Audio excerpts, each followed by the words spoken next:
सवाल मेरे जहन में बार बार आता है कि एक ही वक्त पर एक ही मुहूर्त में पैदा हुए लोगों का भाग्य और कर्म अलग अलग कैसे हो सकता है कि वो अलग अलग काम कर रहे हों। माय एफएम से मैं हूं आरजे कार्तिक। एक बार की बात है, एक राजा के जहन में भी यही सवाल आया। उन्होंने अपनी सभा में सारे विद्वानों को बुलाया और पूछा कि मैं अपनी जन्म पत्रिका देख रहा था, उसमें मैंने देखा कि मेरा राजा बनने का योग था, लेकिन मेरा सवाल यह है कि उसी वक्त में, उसी मुहूर्त में जब मैं पैदा हुआ, उसी वक्त बड़े सारे और बच्चे पैदा हुए होंगे, लेकिन वो सब राजा क्यों नहीं बने। ये सवाल सुनकर के हर कोई चौंक गया।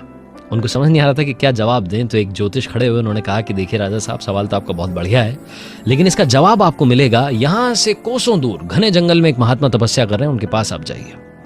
राजा ने कहा ठीक है।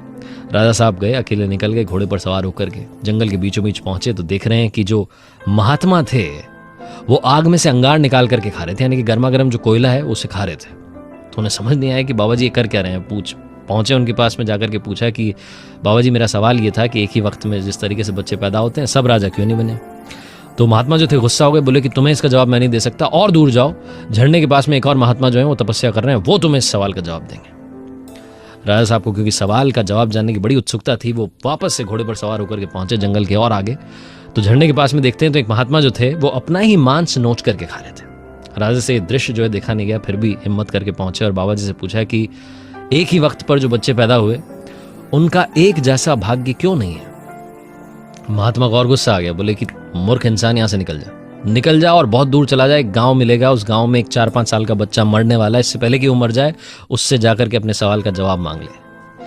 राजा को समझ नहीं आया कि खेल चल क्या रहा है। 2 महात्माओं से मुलाकात, अब तीसरे बच्चे से मिलना है जो कि मरने वाला है।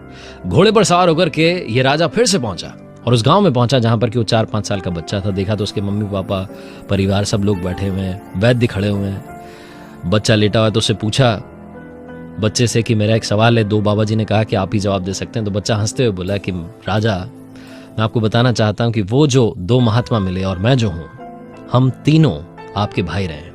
7 जन्म पहले हम चारों राजकुमार थे और एक बार जंगल में भटकते भटकते 2-3 दिन हो गए, भूखे प्यासे घूम रहे थे, तभी हमें आटे की पोटली मिली और हम चारों ने रोटियां बना ली। हम खाने ही वाले थे कि एक बाबा जी वहां आ गए। बाबा जी ने कहा कि मुझे खाने के लिए एक रोटी दे दो।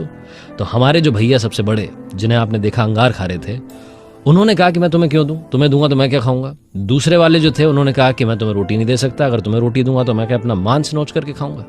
तीसरे वाले यानी कि मैंने कहा कि मैं नहीं दे सकता भैया, मैं क्या खाऊंगा, मैंने भी उसको रवाना कर दिया। चौथे राजकुमार आप थे, आपने अपनी रोटी में से आधी रोटी उस व्यक्ति, वो जो बाबा जी थे, उनको आपने दे दी और उन्होंने आपको खुश होकर के कहा कि तुम्हें तुम्हारे कर्म और व्यवहार के अनुसार ही आने वाले जन्म में फल मिलेगा, इसीलिए आज आप राजा हैं।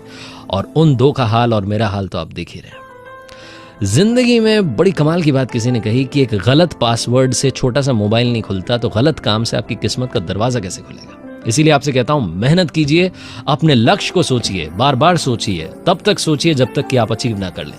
कर दिखाओ कुछ ऐसा कि दुनिया करना चाहे आपके जैसा।